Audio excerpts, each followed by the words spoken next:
गे। Video के starting में काकाशी और लॉर्ड थर्ड एक डेट पर जा रहे थे। थर्ड कागे बोल रहे थे कि मैं तुम्हारे से अगले गेनिंग के बारे में बात करने के लिए आया हूं, लेकिन काकाशी सोचने लग जाता है कि हाँ, फिर से नया गेनिंग दिया जाएगा। वो कहते हैं कि अब रोना धोना बंद करो।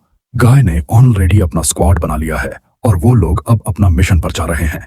क्या तुम्हें भी अपने स्टूडेंट के साथ मिशन पर जाने का मन नहीं करता? और वैसे भी ये जो गेनी आ रहे हैं उसमें तुम्हें बहुत ही इंटरेस्ट आएगा। फिर वो लोग एक जगह पर रुक जाते हैं तो काकाशी पूछते हैं कि ये कौन सी जगह है। हुक्का के कहते हैं कि ये नारुतो जुमाकी का घर है। अच्छा, तो वो अनर्थ जो लॉर्ड फोर्थ छोड़कर गए थे तो ये गेनिंग बनने वाला है। फिर दोनों नाटो के घर के अंदर जाते हैं और भाई क्या ही बुरा हाल था उसके घर का, सब कुछ बिखरा हुआ पड़ा था। तो काकाशी एक दूध उठाकर संगते हैं और बोलते हैं कि यह दूध तो बहुत पहले ही एक्सपायर हो चुका है। मिनाटो सेन से बहुत ही अच्छे से घर रखते थे। मुझे विश्वास नहीं हो रहा कि ये उनका ही बेटा है। यह किसी बेवकूफ से कम नहीं है, लेकिन अच्छा होगा अगर तुम इसे अपने ने साथ रखो। और हाँ, सास की ऊंची हाँप भी तुम्हारी टीम में है। वेल, मैं जा रहा हूं और उसके लिए मैं गुड लक कहूंगा। काकाशी समझ गए थे कि बेटा ये दोनों तो सच में पागल कर देने वाले हैं। थोड़ी देर बाद थर्ड उका के बोल रहे थे कि अगली एक कुनोइची है। तभी वहां पर बहुत ही तेजी से दौड़ता हुआ कोई आ रहा था। एक्चुअली वो और कोई नहीं, साकरा की अम्मा थी और वो बोलती है वेलकम थर्ड होकागे। और काका शन से मुझे बहुत ही अच्छा लगा सुनकर कि साकुर आपकी छत्र छाया में रहेगी। प्लीज दोनों अंदर आकर चाय पियो। वेल, उसके डैड और उसकी मॉम दोनों जोर जोर से हंसने लग जाते हैं। किसी मजाक को लेकर तो लॉर्ड थर्ड कहते हैं कि मुझे डर है कि मैं अनऑफिशियली यहां पर आया हूं, तो अगर किसी और पेरेंट्स को पता चला कि मैं दूसरे के घर में बैठकर चाय पी रहा हूं तो बहुत ही दिक्कत हो सकता है। उसके डैड कहते, लॉर्ड थर्ड कागे ऐसा कुछ नहीं होगा, आपके वजह से ही तो पूरे विलेज में शांति है। फिर वो लोग उन दोनों को अपने कमरे लेकर चले जाते हैं।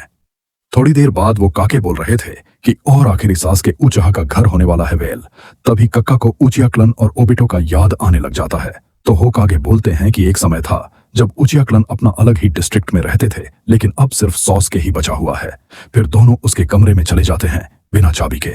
और थर्ड होक आगे बोलते हैं कि सासके के पिता फुगा को बहुत ही ज्यादा सख्त थे और उसके वजह से ही सासके बहुत ही ज्यादा डिसिप्लिन है।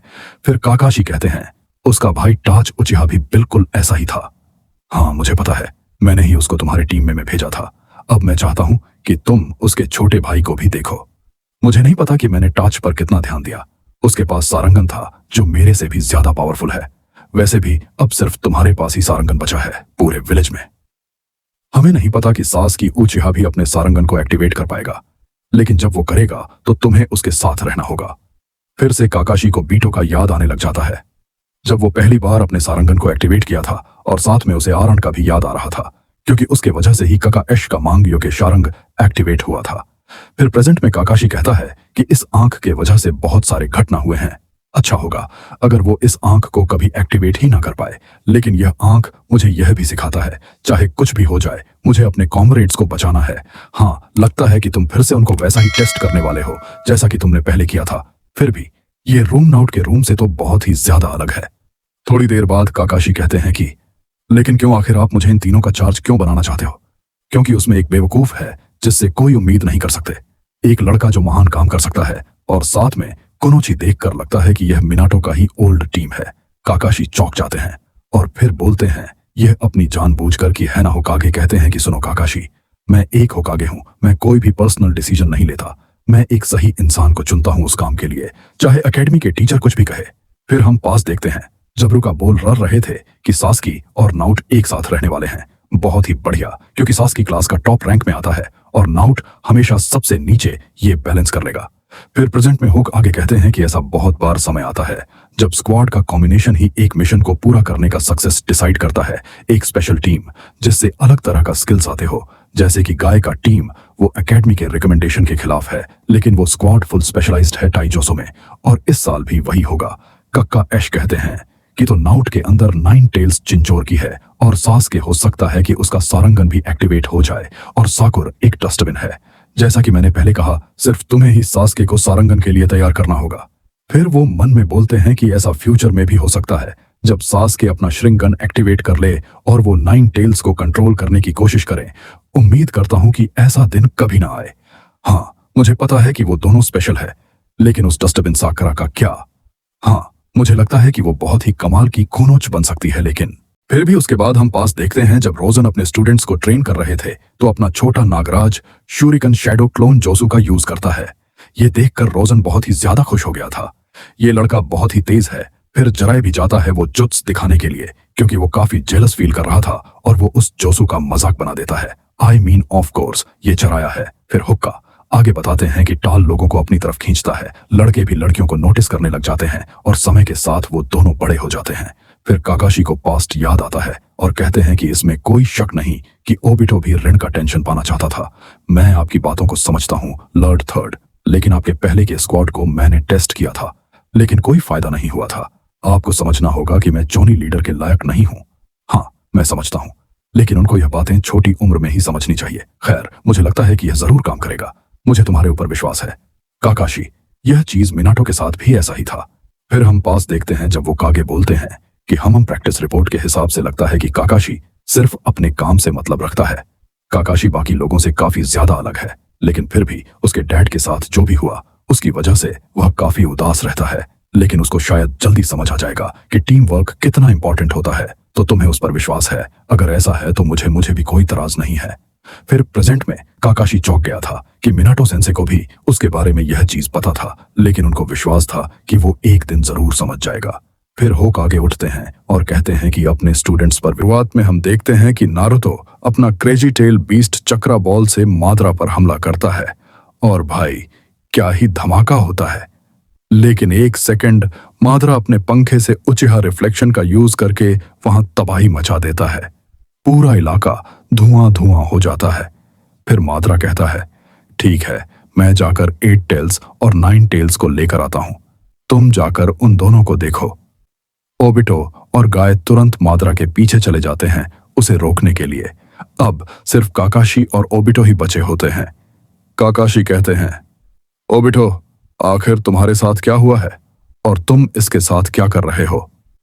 फिर हमें पास्ट दिखाया जाता है जब ओबिटो ने ही 9 टेल्स को समन किया था और पूरा विलेज तबाह कर दिया था।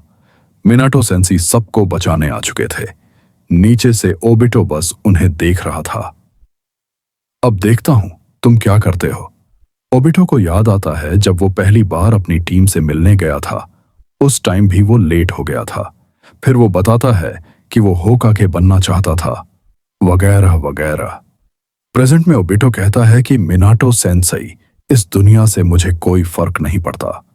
तभी वहां 9 टेल्स हमला कर देता है और धमाका हो जाता है। प्रेजेंट में हम देखते हैं कि धमाके के बाद नारुतो उजुमाकी खड़ा है। उसे कुछ भी नहीं हुआ होता।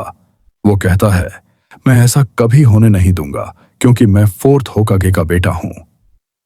माद्रा बोलता है हाँ मैं समझ गया, मैं तुम्हें हल्के में ले रहा था एक झिंचूरी की समझकर। तभी हाशिरामा का वुड स्टाइल ड्रैगन जुत्सु सामने आता है जिससे 9 टेल्स को कंट्रोल किया जा सके। लॉर्ड भी समझ जाता है कि यह दुश्मन बहुत ज्यादा ताकतवर है। गाय भी कहता है कि इसी वजह से ये उसका वर्थी अपोनेंट है। नारुतो फुल 9 टेल्स मोड में आगे बढ़ता है लेकिन कोई फायदा नहीं होता। वुड स्टाइल बड़े आराम से 9 टेल्स को पकड़ लेता है। इधर काकाशी फिर से ओबिटो से पूछता है कि वो माद्रा के साथ क्या कर रहा है। ओबिटो जवाब देता है अब कुछ कहना बेकार है। ओबिटो अपने आंखों से शोरिकेन फेंकता है। काकाशी मड वॉल से बच जाते हैं, लेकिन ओबिटो दीवार के आर पार होकर काकाशी को घायल कर देता है। वो कहता है कैसा होगा अगर तुम अपना मुंह बंद करो। ओबिटो काकाशी को स्पेस टाइम वॉइड में भेज देता है। वहां काकाशी को पास्ट याद आता है, ऋण की मौत और वो लाइन घटिया इंसान। काकाशी कहता है हाँ मैं घटिया इंसान हूं, लेकिन तुम तो हमेशा हीरो रहे हो, फिर क्यों?